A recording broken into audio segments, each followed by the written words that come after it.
ስሙ የተመሰገነ ይሁን። ያው እንግዲህ ካፌ ያለ ከውጭ ደግሞ እዚያው ላይ ምሽት ነው። ስለዚህ አጠር ያለ ትምህርት ይኖረናል። ያው በእኔ አጠር ያለ ማለት አንድ ሰዓት ነው። ሰምታችሁ ይሆናል። ከኔ አቆጣጠር እንደዛ ነው እንጂ አንዴ ከጀመርኩ ጨርስ አይመስለኝም። ለማንኛውም ባለን ጊዜ እንደ እግዚአብሔር ቅዱስ ፈቃድ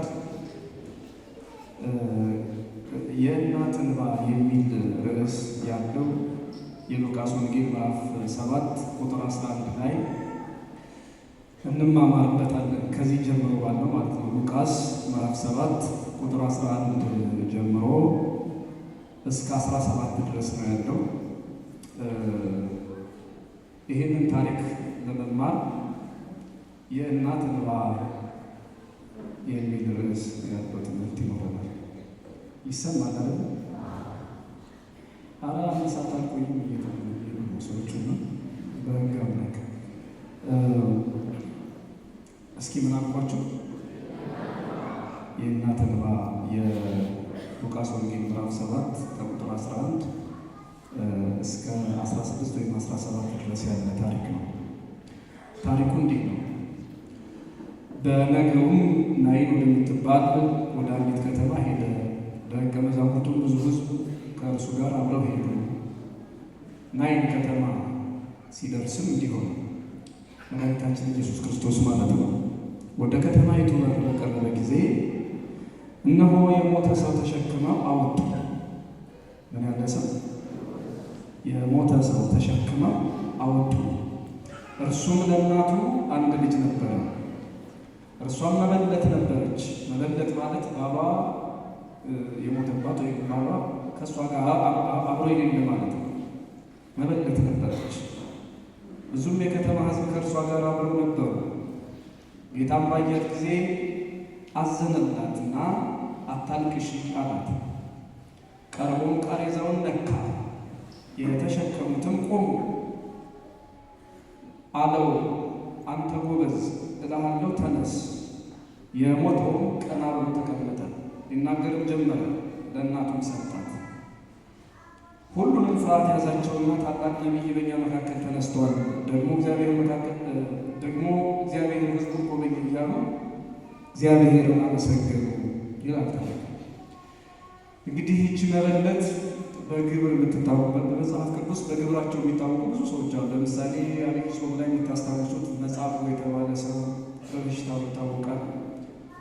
ከበሽታው የተነሳ ስሙ ጠፍቷል። ይህቺ እናትም በመጽሐፍ ቅዱስ ስሙ አልተጠቀሰም። መበለት ተብላ የተጠቀሰችው ከባሏ ጋር የማትኖር ሴት ማለት ነው። ይህቺ ሴት አንድ ልጅ ነበራት፣ ሞተባት እና ልጇን ለመቅበር ብዙ ሰው ተሰብስቧል። ይህንን የሞተ ልጇን ለመቅበር ብዙ ሰዎች ወደ መቃብሩ ሲሄዱ መድኃኒታችን ኢየሱስ ክርስቶስ መንገድ ላይ ያገኛቸው። ይገርማል። ለሞተው እኮ አዝኖ ነው ክርስቶስ አምላካችን። ነገር ግን ከሞተው ልጅ ይልቅ በሞተው ልጇ ምክንያት ስለምታለቅሰው እናት አዘንና ከሞተው ልጅ ይልቅ ስለ ሞተው ልጇ የምታነባ የምታለቅሰው እናት አየና ባያት ጊዜ አዘነላት፣ አታልቅሽ አላት። ቀርቦም ቃሬዛውን ነካው አለ። የሞተው ቃሬዛውን ልጁ እስኪ ይህንማ በደንብ እንነጋገር። የሞተው ልጅ ወይስ ቃሬዛ? ቃሬዛ ሲጀመር አይሞትም፣ አይነሳም። የሞተ አስከሬን የተሸከሙበትን ቃሬዛ ነካው። አስከሬኑን አለ አስከሬኑ ያረፈበትን ቃሬዛ ነካው። የተሸከሙትን ቆሙ። ከዛ ቃል ተናገረ እንዲህ ብሎ አንተ ጎበዝ እልሃለሁ ተነሳ። የሞተውን ቀና ብሎ ተቀመጠ፣ ሊናገር ጀመረ። ለእናቱም ሰጥቷታል። ያስደናቂ ነገር ነው። እስኪ አጠር አድርገን ወደ ትርጉሙ ደግሞ እንሂድና ትምህርታችንን እንቋጨው። በጣም አጭር ትርጓሜ እንስተው። ይህች መበለት ምንድን ናት የሚለው የቤተ ክርስቲያን ሊቃውንት አባቶቻችን ብዙ መንገድ ተረጎሙት። አንደኛ ቅድስት ቤተ ክርስቲያን ናት አሉ። ቅድስት ቤተ ክርስቲያን ናት። ይህቺ ቅድስት ቤተ ክርስቲያን ልጅ አላት። አንድ ልጅ አይደለም፣ ብዙ ልጆች አሏት። ልጆቿ ሲሞቱባት ይህቺ ቅድስት ቤተ ክርስቲያን ታለቅሳለች። ስለ ጠፉት ልጆቿ፣ ስለ ሞቱ ልጆቿ፣ በሃይማኖት በኃጢአት ለጠፉባት ልጆቿ የምታለቅስ ቤተ ክርስቲያን እናታችን ናት። ቤተ ክርስቲያን ሲባል መቼስ ይሄ ህንፃውን ቆርቆሮና ግድግዳውን ድንጋዩን እንዳልሆነ ታውቃላችሁ። የምዕመናን ህብረት፣ በሰማይ ያሉ ድል የነሱ ጻድቃን፣ በምድር ያሉ የሚጋደሉ ቅዱሳንና እዚህ ምድር ላይ ያለን ክርስቲያኖች ህብረት ነው ቤተ ክርስቲያን የሚባለው። ይህች መበለት የዚህች ቤተ ክርስቲያን ምሳሌ። አንድ ሰው ሲጠፋ በታላቁ የመላእክት ህብረት እንኳን ሐዘን ይሆናል። አንድ ሰው ደግሞ ጠፍቶ ሲመለስ በመላእክት ከተማ ሳይቀር ደስታ ይሆናል። ቅድስት ቤተ ክርስቲያን ለጠፉ ልጆቿ ይሙቱ ይጥፉ አይደለም፣ መስቀል ላይ የተማረችው ጸሎት አላት። የሉቃስ ወንጌል ምዕራፍ 23 ቁጥር 40 ጀምሮ ያለው ክርስቶስ አምላካችን እየቸነከሩት እያደሙት እየወጉት እርቃኑን ሰቅለውት የምታውቁትን አንድ ቃል ተናግሯል። የሚያደርጉትን አያውቁምና ምን በላቸው። ሁልጊዜ ቤተ ክርስቲያናችን የምትቃጥተው የዘወትር ጸሎቷ ይሄ ነው። እያደሟትም እያቃጠሏትም እየወጓትም ቅድስት ቤተ ክርስቲያን የምትጸልይ ነው። እኔ በጣም የሚገርመኝ እስከ ዛሬ ድረስ ለሰራዊት እንደምትጸልይ ታውቃላችሁ። ቅድስት ቤተ ክርስቲያን ለሰራዊት ማለት ለመንግስት ሰራዊት ማለት ነው። ትጸልያለች እኮ ቤተ ክርስቲያን። ለሀገር መሪዎች ትጸልያለች። የሃይማኖቱን ያልመሰለም ቤተ ክርስቲያን እንደዚህ ያደርጋል እንደዚህ ያደርጋል ብላ ከኋላ ታሪክ ጋር ምንም ግንኙነት ሳይኖራት በቃ ባለበት ጥበብን ግለጥለት፣ እድሜ ስጠው፣ ልብ ስጠው በማለት የሚወጓት የሚቸነክሯት ሰዎች ካሉ ደግሞ እነሱንም ልብ ስጣቸው፣ የሚያደርጉትን አያውቁምና ይቅር በላቸው እያለች ዛሬም ከክርስቶስ የተማረችውን ጸሎት የምትጸልይ ቤተ ክርስቲያን ናት። ለጠፉባት ልጆቿ ትጸልያለች እንጂ አትረግም። ይህች ቅድስት ቤተ ክርስቲያን ስታለቅስ ሲያያት አታልቅሽ። እንዲያውም ይሄ ትልቅ ምስጢር በመኃልየ ምዕራፍ 6 ቁጥር 5 ላይ ተጽፎ ይገኛል። ሚጢ አዕይንተኪ እማንጻሬ፣ ልቤ ወዳጄ ሆይ ዓይኖችሽ አውቀውኛልና ዓይኖችሽን ከፊቴ መልሽ ይላል። አውቀውኛልና ዓይኖችሽን ከፊቴ መልሽ። እስመ እማንቱ አፍሃኒ፣ ዓይኖችሽ አስፈርተውኛልና አውቀውኛልና ይላል። ይገርማል። እግዚአብሔር ደግሞ የማንን ዓይንን የሚፈራ ምን አይነት ዓይንን የሚፈራ ያላችሁ እንደሆነ የቤተ ክርስቲያንን ዓይን። የቤተ ክርስቲያን ዓይኖች ምን ሲሆኑ ነው ክርስቶስን እንደው የሚያውቁት? የሚያለቅሱ ዓይኖች። እግዚአብሔር ሁከት ሲባል ይሄ ሰው እንደሚታወቅ ሁከት አለ። ደግሞ ሌላ እግዚአብሔር ሁከት መንፈሳዊ ይባላል። ሁከት መንፈሳዊና ዓይኖችሽ አውቀውኛልና ዓይኖችሽን ከፊቴ መልሽ። እግዚአብሔር ሲያለቅሱ የሚያያቸውን ዓይኖች በእውነት እንዲሁ እንዳለቀሱ እንዲኖሩ አይፈልግም ማለት ነው። መኃልየ ምዕራፍ 6 ቁጥር 5 ላይ የምናየው እሱ ነው። የቅድስት ቤተ ክርስቲያንን እንባ፣ የምዕመናንን እንባ የሚያብስ የምዕመናንን እንባ እንዲያውም አንድ አምብሮስ የሚባል ሊቅ እንደ ስፖንጅ የሚጠርገው ብሎ ይገልጠዋል። ማለት ቃሉ ከእንግሊዝኛ የተወሰደ ስለሆነ ስፖንጅ እንግዲህ ምን ሊሆን እንደሚችል በቃ የሚመጠው የሚያደርቀው ማለት ነው። ዝም ብሎ እንዲሁ የሶፍት ሲሳይ ሆነው እግዚአብሔር የሚያየው እንባ ነው። አሁን ይችን መበለት እንዲህ አላት።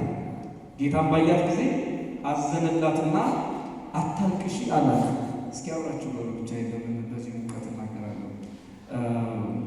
ጌታን ባያት ጊዜ በሉ እስኪ አዘነላትና አታልቅሺ አላት።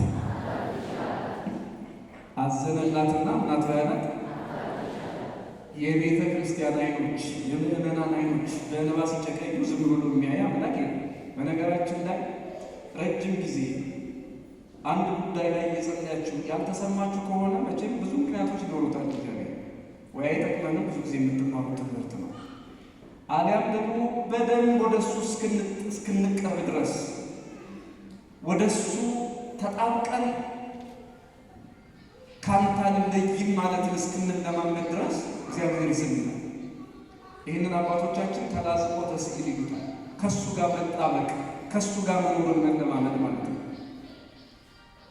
ዮሐንስ ወልደ ነጎድጓድ ደግሞ በቅዳሴው ይትዔገሥ ከመ ዘኢያእምር፣ እንደማያውቅ ይታገሳል። ያረምም ከመ ዘኢይሰምዕ፣ እንደማይሰማ ዝም ይላል። እግዚአብሔር ሁሉን ይሰማል፣ ግን በትዕግስቱ ትዕግስትን ያስተምረናል። ታውቃላችሁ አዳም ሔዋን መቼም የኃጢአት በኩር ስለሆኑ ወይም ደግሞ ጀማሪዎች ስለሆኑ ከእነሱ ውጭ ሌላ ብዙ የምንናገርበት ነገር የለምና አዳም ሔዋን በመቸኮል ዕፀ በለስ ነበሩ። ትዕግስትን ሲያስተምራቸው ምን አደረገ? ዓርብ በልተው ቅዳሜ አላዳናቸው። ታውቃላችሁ ስንት ዓመት ቀጠላቸው? እስኪ የምታውቁት ነገር ይሄ በመንቀጭቀጭ የተበላ ይሄ በችኮላ የመጣ ኃጢአት በትዕግስት ነው ድል መነሳት እና ትዕግስትን ሲያለማምዳቸው 5500 ዘመን ሲፈጸም አድናሉ። አያችሁት? ይህን ያህል ከተውከኝማ ይሰራል፣ ይህን ያህል ከዘገየማ እረሳዋለሁ እኮ ሲኦል እለምደዋለሁ ብሎ አዳም አላኮረፈም። አኩራፊነት የአዳም ጠባይ አይደለም ማለት ነው። አያችሁት? የቱንም ያህል እግዚአብሔር ሊዘገይ ይችላል፣ ምክንያት አለ። እንደምታውቁት ስራ የሰሪውን ያህል ሊያውቃቸው እኛ እግዚአብሔር ስራዎች ነው የሰራንን ያህል ስለኛ ልናውቅ አንችልም። እና እየተናገርን የሚዘገይ ነገር ካለ ለበጎ እንጂ ለመጥፎ አይደለም። እግዚአብሔር ብቻ አንድ እርግጠኛ የምንሆንበት ነገር አለ። የሚያለቅሱ የሚያነቡ ዓይኖችን አይቶ ዝም አይልም። ባያትን ጊዜ ያዘነላት አታልቅሽ ያላታል። መኃልየ ደግሞ ስትሄዱ ምዕራፍ 6:5 ላይ እነሆ ዓይኖችሽ አውከውኛልና ዓይኖችሽን ከፊቴ መልሽ እያለ እግዚአብሔር ጨካኝ ባለስልጣን አለ። የሚፈስ እንባ ታውቃላችሁ፣ ወደ መሬት አይደለም ወደ ሰማይ ነው የሚሄድ። በትክክል የሚፈስ እንባ የሚጸለይ ጸሎት የጆሮ ሲሳይ ከመሬት ይልቅ ለሰማይ ቅርብ ነው። የእውነተኛ ጸሎት እንባ ከመሬት ይልቅ ለሰማይ ቅርብ ነው። ስለዚህ እግዚአብሔር አምላክ የቤተ ክርስቲያንን ጸሎት የቤተ ክርስቲያንን ልመና እየሰማ የሚፈርድ አምላክ መሆኑን እያየን ነው ማለት ነው። ቀጥሎስ ቤተ ክርስቲያን የሞቱባት ልጆች ካሉ እንዴት እንደሚያድን ተመልከቱ። ክርስቶስ አምላካችን የጠፉባት ልጆች አሉ። ቀርቦም ቃሬዛውን ነካ። ምኑን ነካ? በጣም የሚደንቅ ነው። የሞተው ልጁ ነው፣ የነካው ግን ምኑ ነው? በጣም አይደንቅም? ምን ማለት መሰላችሁ ሲተረጉ እኛ ሞተን እያለ በኃጢአት በበደል ሞተን እያለ ክርስቶስ እኛን ያዳነበት መንገድ ድንቅ ነው። መጥቶ እኛ ስጋ ላይ አይደለም የተሰቀለው። የተሰቀለው ምን ላይ ነው የምታውቁት? አቤት መስቀል ላይ ስጋውን ሲቆርጥ ደሙን ሲያፈስ እዚያ በሲኦል 5500 ዘመን ከእግዚአብሔር ተለይተው የሞቱ ነፍሳት ለሕይወት መኖር ጀመሩ። በመቃብር ያሉ ነፍሳት ለሕይወት መኖር ጀመሩ። አያችሁት? ክርስቶስ አምላካችን የሞተውን አስከሬን ትቶ አስከሬኑ የተኛበትን እንጨት ነካው። እንጨቱን ሲነካው ቃሬዛውን ሲነካው ቃሬዛው ላይ የተኛው ብላቴና ተነሳ። ይሄንን ያመለክታል። ክርስቶስ አምላካችን እኛ ሞተን ሳለ በኃጢአት በመርገም በአዳም ኃጢአት ማለት ነው 5500 ዘመን የነበረውን ሞት እንዴት አጠፋ? መስቀል ላይ ተሰቅሎ። ቃሬዛው የመስቀል ምሳሌ ነው። ቃሬዛው የምሳሌ ማርኮቹ ማንም ሰው እኔ እንደው የተሻለ ሎጂክ አለኝ የተሻለ ምርምር አለኝ የሚል ሰው ምን ቢል እንደው ይሄንን ነገር ሊያስተባብለው አይችልም። አስከሬኑን ነበር መንካት የነበረበት። እግዚአብሔር ከእንጨቱ ምን ጉዳይ አለ? ከቃሬዛው ምን ጉዳይ አለ? ይሄ ለዚህ ዓለም ከሃዲዎች የሚሰራ ቃል ሊሆን ይችላል። ግን እግዚአብሔርን እዩት፣ ክርስቶስን እዩት። አስከሬኑ ሳይሆን አስከሬኑ የተኛበትን ቃሬዛ ነጥቶ ሙት አስነሳ። እንጨቱና አስከሬኑ ምን ግንኙነት አላቸው? አያችሁት? ድህነት እንደዚህ ነው ያልገባቸው ሰዎች። የተሰቀለው ክርስቶስና የተሰቀለበት መስቀል ምን ግንኙነት አለው ይሉናል። በጣም እንጂ ያለ እንኳንስ እሱ ስጋውን የቆረሰበት ደሙን ያፈሰሰበት መስቀል ይቅርና ይሄው ተሸካሚዎቹ የጥንግጥ የነበረ እንጨት ክርስቶስ ሲነካው ክርስቶስ እጁን ሲጭንበት ያ ሞቶ የነበረ ነፍስ ከሥጋ የተለየው ያ የተገነዘው ሰው ፈጥኖ ተነሳ። ይሄ እንዴት ሆነ? በእናቱ እንባ። አሁን እኛ ይሄ ሰው ሊቀበል ሰዎቹ ተሸክመውት መንገድ ላይ ነበሩ ብያቸዋለሁ። ስናነብ ከመጀመሪያ ናይን ወደምትባል አንዲት መንደር ከሄደ እያለ ወደ ከተማይቱ በር በቀረበ ጊዜ ነው የሞተ ሰው ተሸክመው አወጡ ነው የሚለው። መንገድ ላይ ነበሩ። ይህ አስከሬን ክርስቶስን ወይም ክርስቶስ ይህንን አስከሬን ያገኘው መንገድ ላይ ነው። በደንብ ያዙ። ምን ላይ? እስኪ ጮክ በሉ። መንገድ ላይ። እችን ደግሞ ባጭሩ ልንገራችሁ። መንገድ ምንድን ነው የሚለው ከዚያ በፊት አንዲት ነገር በዚህ ነው። ያው ሰፊ ትምህርት ባለምናገርም የለኝም። በዛ ላይ ሙቀቱ ይቻል አይደለም። በዚህ በዛ ላይ መጋኛ ሊያስመታ ይችላል። እዚህ ሙቀት እዛ ማለት ሲመጣ ማለት ነው። ግን እንዲሁ ይሻላል መከፈቱ። ደግሞ እንዳዘቡት መጋኛው ይሻላል ከሙቀቱ። ይቺ ሴት ለሞተው ልጇ ስታለቅስ ክርስቶስ አዘነ፣ ራራ እና ታልቅሽ ልጅሽ ይነሳል ብሎ ልጇ አላስነሳለ። ከልጅ መበለትና ከድንግል ማርያም ለኢየሱስ ክርስቶስ ማን ይቀርበዋል? እስኪ ንገሩ። ምን አላችሁ? ምን አንድ ነው ሁለታለ ምንም አላብራራው። ከዚህ የዚህች መበለት ልጅ የሞተው ልጇ ሞቷል፣ አልሰማም። እባክህ ክርስቶስ ወይ ማረግ የሚል አንደበት የለውም። ታስሯል፣ ዝም ብሏል፣ አፈሩ። የሞተው ልጅ ሞቶ በአስከሬን ሊቀበር እየሄደ የእናቱን እንባ ሰማ። በነገራችን ላይ የጸሎት ሀሳብ የፍትሐት ሀሳብም አንዱ ይሄ። አሁን አንዳንድ ሰዎች እናንተ ክርስቲያኑ ክርስቶስ ከፈረደበት እዚህ ምድር ላይ ሳይሆን ከኖረ በኋላ እናስምራለን ብላችሁ አስከሬን ትጎትታላችሁ፣ እናንተ የአስከሬን ሚዜዎች የሚል ቃል በቃል ሰዎች ሲናገሩ ሰምተናል። እንኳን እግዚአብሔር ስም እየተጠራ የሚጸለየው ጸሎት ወይኔ ልጄ እንኳን እግዚአብሔር የሚሰማው ጸሎት ነው። ይሄው መጽሐፍ ቅዱስ የሚናገር እንዲያው ካንተ በፊት ያርገኝ ልጄ የሚለው እንባ የእናት እንባ እንኳን ጸሎት ሆኖ የሞተ ሰው ምሕረት እንዲያገኝ ምክንያቱ አያችሁት። ቤተ ክርስቲያን ከመጽሐፍ ቅዱስ የተለየ ምንም ነገር የላትም ስንል ሰዎች ሳያውቋት ጥርስ ይነክሱባታል። ሰዎች ሳያውቋት እንዲሁ ይጠሏታል፣ ያስጠሏታል።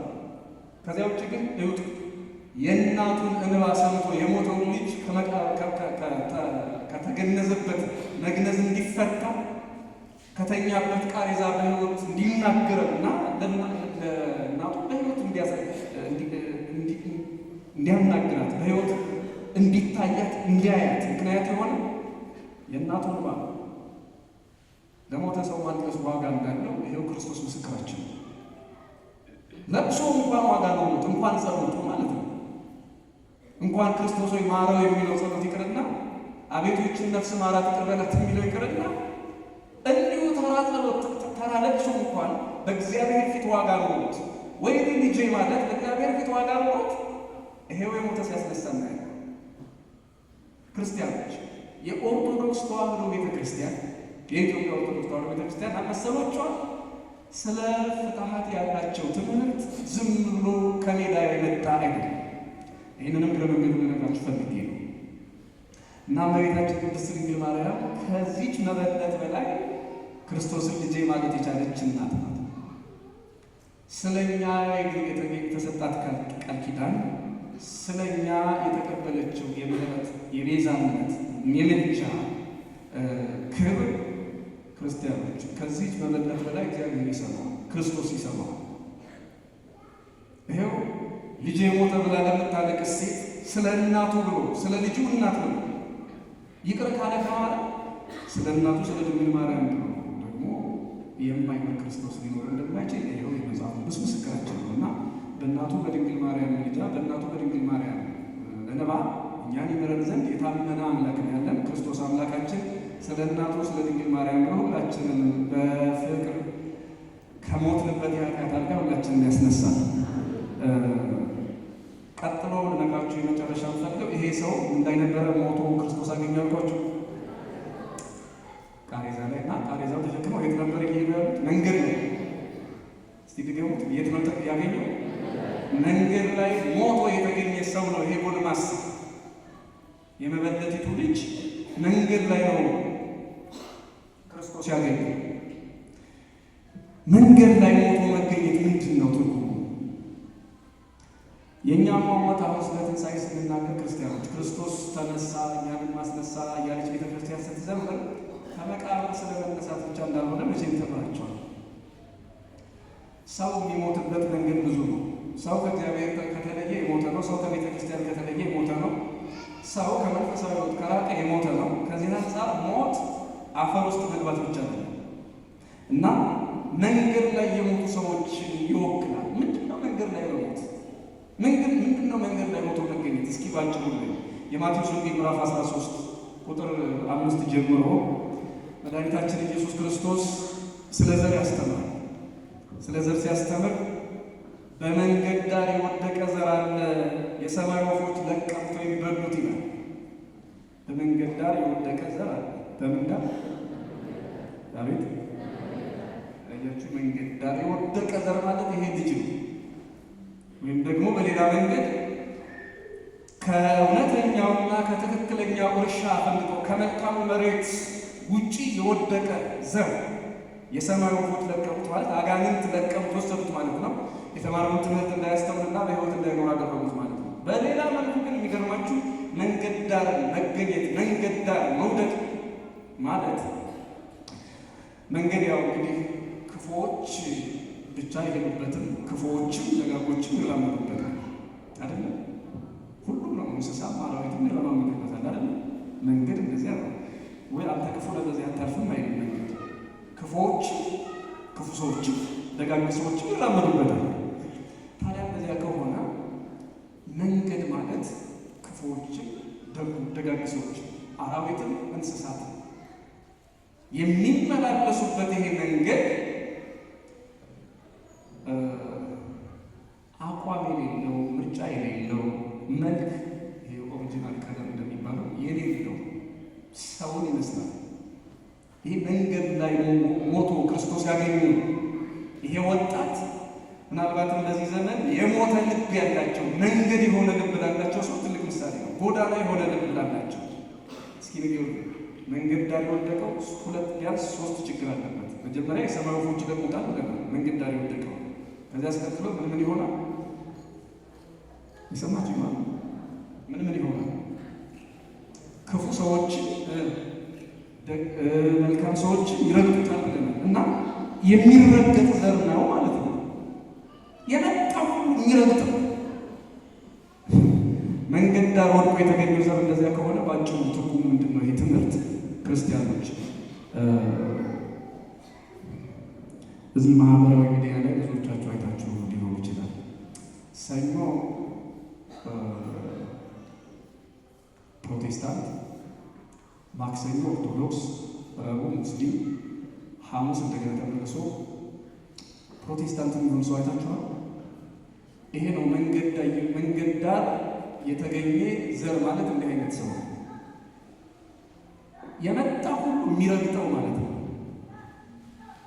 የመጣ ሁሉ የሆነ ነገር ሲለው ልወቅ፣ ልጠይቅ፣ ላምብ፣ ልማር ሳይል እንዲሁ ዝም ብሎ በየቀኑ በየጊዜው ሃይማኖትና ቤተ እምነት የሚቀያየር ማለት ነው። በእርግጥ ሃይማኖት አንድ ነው፣ ቤተ እምነትም አንድ ነው። ግን በተለምዶ የምንለው የሚቀያየር ሰው ነው። እንደዚህ አይነት ነገር በተለይ በዚህ ዘመን በጣም የተለመደ ነው። የሚገርማቸው እንዲህ አይነት ሰዎች ምን ይላቸዋል መጽሐፍ ቅዱስ?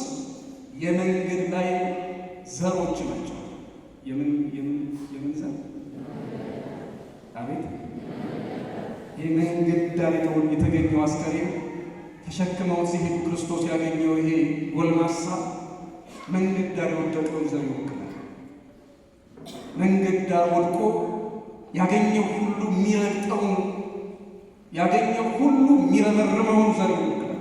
በዚያ ከሆነ ክርስቲያኖች ልባችን መንገድ ከሆነ እኛም ሞታለን። በሌላ ነገር እኛም ሞታለን።